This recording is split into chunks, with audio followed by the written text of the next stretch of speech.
calamities we witnessed over the past few years seem like supernatural events described in passages taken straight out of the Bible.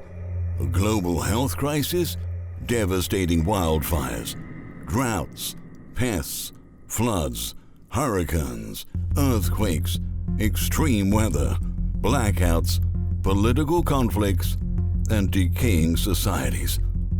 The entire world has been turned upside down, and a lot of people started preparing for potential catastrophes, lockdowns, shortages, and accidents.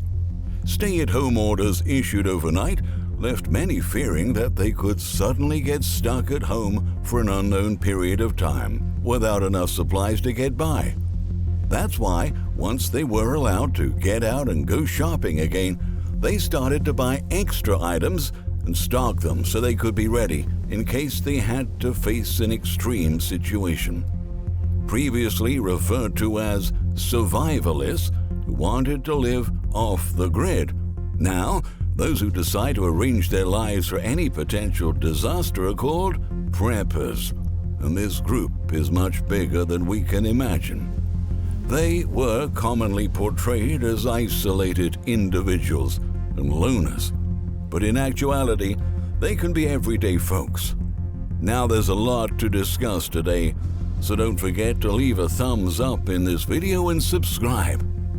The shortages and supply chain disruptions we had to face over the past years led many people to realize that the system is much more vulnerable than it appears. And from that point on, consumer psychology radically changed. Most Americans have never dealt with such extensive shortages and sharp price hikes in their entire lives. They weren't used to buying in bulk because they assumed goods would always be available at the stores. Needless to say, those times are long gone. Now, prepping is becoming increasingly more common as supply chain problems continue to compound and food inflation spins out of control. The average American had to confront a harsh reality: be prepared or be hungry. The health crisis was definitely a wake-up call for tens of millions of consumers who finally could see with their own eyes that neither the government nor big corporations would come to their rescue and help them when things start to fall apart. Most of our so-called leaders were nowhere to be found at the peak of the outbreak in 2020, when people started to panic buy food, wipe out supermarket shelves at record speed, and fight over toilet paper in a frenzy unlike anything we've ever seen. An article just published by the Wall Street Journal shared the experiences of several consumers who've revealed that their purchasing habits have changed. Bulk buying is expected to stick as people eat more at home. Supply remains uncertain and inflation rears up. Retailers and producers are shifting operations as a result, the report says.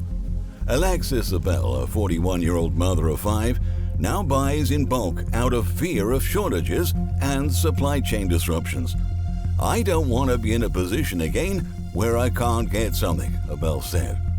Her household spends about 25% more a week on food and staples compared to a couple of years ago. The stimulus money is gone. But we've gotten used to having more on hand, and I'm cooking more at home, so I expect this to continue, she added. Many Americans expanded their pantry over the past 2 years. They bought freezers and started to stockpile non-perishables. Although the Wall Street Journal and most of the media try to generalize the prepper movement and diminish its importance by calling it bulk shopping or hoarding, that's not what preparedness is all about. Some might be tempted to say that people are hoarding food, but hoarding is in fact a psychological disorder in which there's an unwillingness to discard possessions, leading to a massive accumulation of items. In some cases, that can make someone's living space completely unusable. What's happening right now is not the emergence of a widespread hoarding disorder amongst consumers. People are just trying to look after themselves and take care of their families at such uncertain times.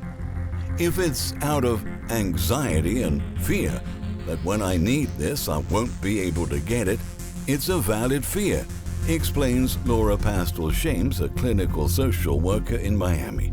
That's particularly true when we're kind of used to going to the supermarket and realizing the things that were easily able to be picked up are now a lot more difficult to find, she continued. According to Bob Nolan, Senior Vice President of Demand Science at food giant Conagra Brands, consumers have made permanent changes after they experienced the harsh realities of health crisis-induced shortages. They didn't just stock up that week, but they said to themselves, even if subconsciously, "That's not going to happen to me again," Nolan stressed. Ever since people's eyes were open to the fact that some situations are simply out of their control, they started to understand the importance of getting ready in advance for any eventualities. Prepping is becoming much more common than we're being told. Preppers come from all walks of life, all races, all ages, highlighted Anne-Marie Bounds, Ph.D., a professor of sociology at Queens College in New York, who's written Bracing for the Apocalypse, an ethnographic study of New York's prepper subculture. It's much more mainstream, she says. As climate collapse, concerns about the economy, or government collapse, you have very young people, families, singles, couples, some senior citizens, all ages. The health crisis was the first thing many experienced. Unlike the perception, they're not loners. It's not an isolated thing. That twisted perception that preppers are doomsday alarmists is only a form of putting this group in the margin of society and shaming people for taking control of what happens in their lives. Thankfully, this vision is gradually changing. Recent data shows that more and more households are becoming preppers. Research firm IRI, which tracks consumption of household goods, recently released numbers that confirm that many everyday Americans are transforming into preppers. The firm's average annual growth in sales by volume of food and beverages was 3% in 2020 and 2021, compared with just 0.5% average yearly growth for that last decade. IRI notes that consumers want larger package sizes. Even if somebody waves a magic wand and makes the virus go away completely, we still expect elevated consumption in the home because people are accustomed to working from home, and hybrid work is here to stay, said Krishna Kumar Devi, president of client engagement at IRI. In essence, the prepper movement is a social movement that includes individuals and groups of people who aim to actively prepare for any adversities that can happen, from national emergencies to natural catastrophes to social, political, or economic disorder. The people who work to get ready in advance for any kind of disaster scenarios that can impact them and their families typically anticipate disruptions of services, such as power outages and mass store shutdowns, and also prepare for a potential global crisis. But they also try to get ready for personal emergencies that the average person can relate to. For instance, having a food stockpile when you face a job loss can provide you with some level of security. Or having a bug-out bag in your car when you get stuck in the middle of a road trip because of a winter blizzard. That can make the experience much less traumatic. Their emphasis is on preparation, upon self-reliance, on the stockpiling of necessary supplies, and having survival knowledge and skills while still living their everyday lives. As points out Stephanie Hartwell, a sociologist and liberal arts and sciences dean at Wayne State University. Prepping is a way to try to instill control and safety into their lives. People aren't feeling safe. It's human nature to be prepared. And the truth is that we have always done that in times of crisis. This isn't a new phenomenon. The origins of the modern prepper movement can first be traced to the 1930s to 1950s.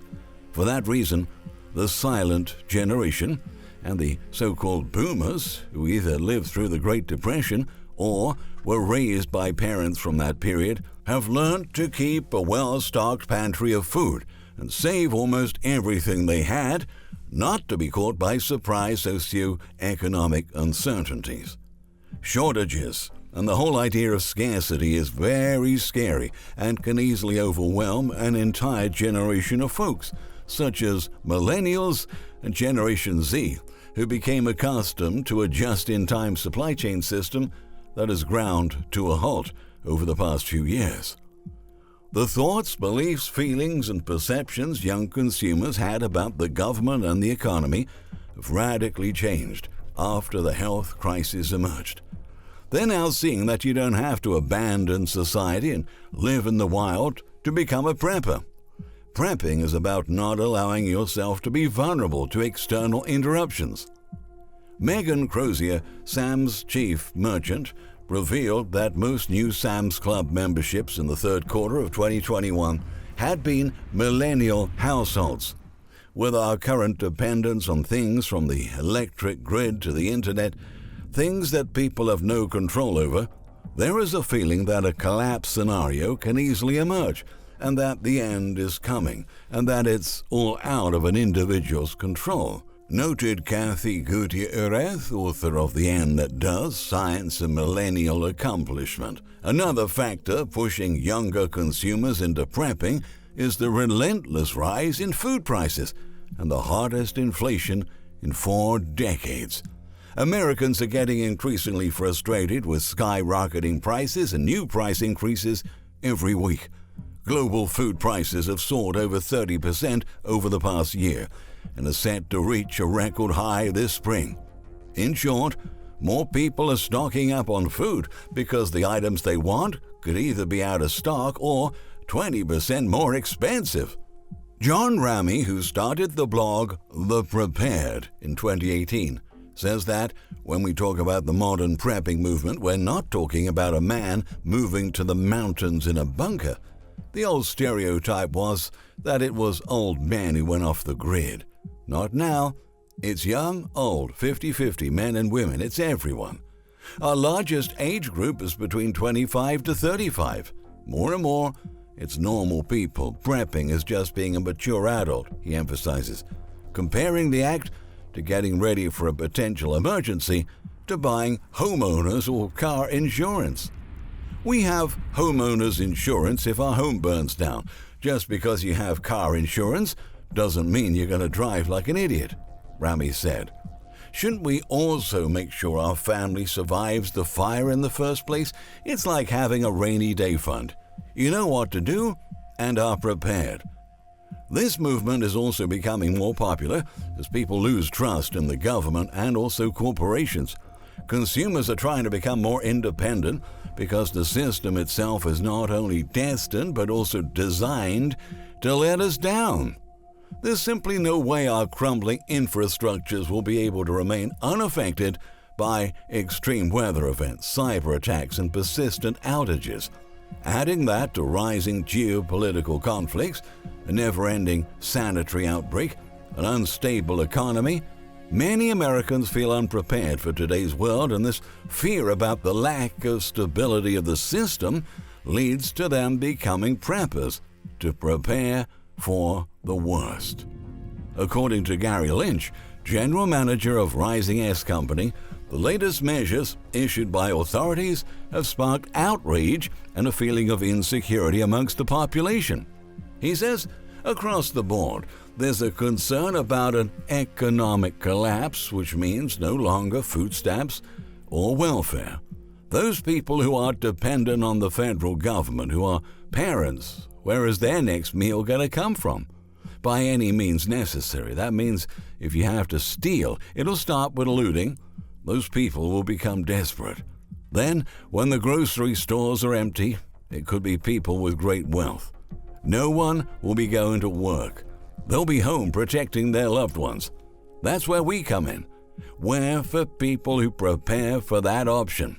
Lynch said, if I have the ability to be self-reliant, it's my duty to do so. People ask if prepping is selfish, he added. I say no, it's not. What's selfish is asking a volunteer to get up in the middle of the night to save you. Being independent, self-reliant, and prepared definitely makes those in positions of power scared they will not be able to force us to comply with their rules. That's why they try to discredit the entire movement and make preppers look like crazy hoarders. But preparedness is much more complex than that, and people are just now realizing they can take their power back to themselves. When we get under the skin of the corrupt leaders and greedy elites, then we know we're doing something right. That's why you shouldn't waste any more time and start preparing while you still can.